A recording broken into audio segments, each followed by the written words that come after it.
Good morning, we're here on day 2 of the count in Cavan, and we're here with Eoin Doyle. He's the returning officer for the local elections with Cavan County Council. Eoin, last night went pretty late, but everything went off without a hitch. Yeah, we're very pleased, Seamus, with the way things worked.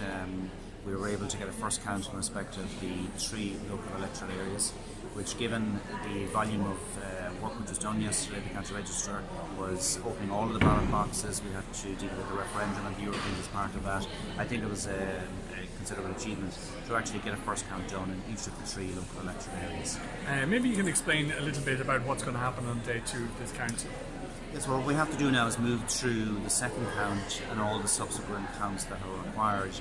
Coming out of the first account, there are 2 exclusions of candidates and there is 1 transfer of surplus. And in respect of the exclusions, what we have to do is to take the lowest candidate and distribute their ballot papers according to the next available preference.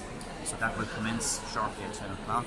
And in respect of the surplus, which is in the Ballyjinsduff local electoral area, what we have to do there is to take the amount of ballot papers which the candidate has over what's called the quota, and distribute that excess or that surplus to the remaining candidates according to the next preference. So that's a slightly more complex calculation. It might take a little bit longer. This is the PR system, and people do find it confusing. It's not the first past the post scenario in a lot of countries.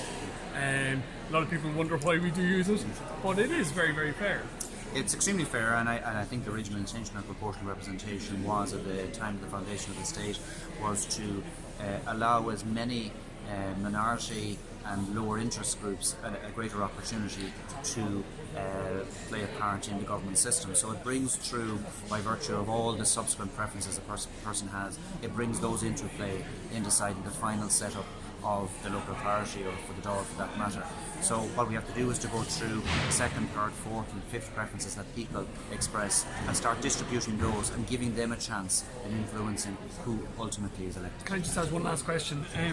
There is a lot of logistics involved in organising the count centre. This has been going on over the past week. I know we met with you probably 2 weeks ago and had a chat about what the media can do and what the media will be able to do. But you've got scores of staff down there.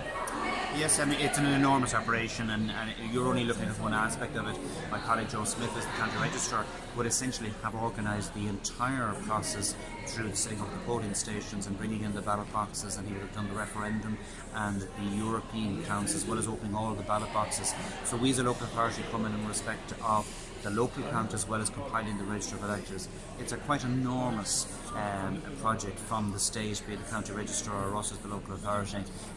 It's very complex, it's very time intensive. You're glad it only happens once every 5 years? Well, it certainly is it's a big peak in terms of work, but the staff enjoy it. We have 64 counters here today, and that's excluding the supervisors. Close to about 80 staff will actually be working here today in Cavan. So it's something which the staff do enjoy. It's a particularly momentous occasion in the life of all of the elected members. It's stressful, it can be quite difficult, but I think the staff enjoy facilitating this whole project. Is there any inclination this might go into Monday? I have no idea, and that genuinely is it depends how the votes fall, and it depends how the people have spoken, and we'll see that during the course of the day. Brilliant. Thank you so much, Eoin. Thank you.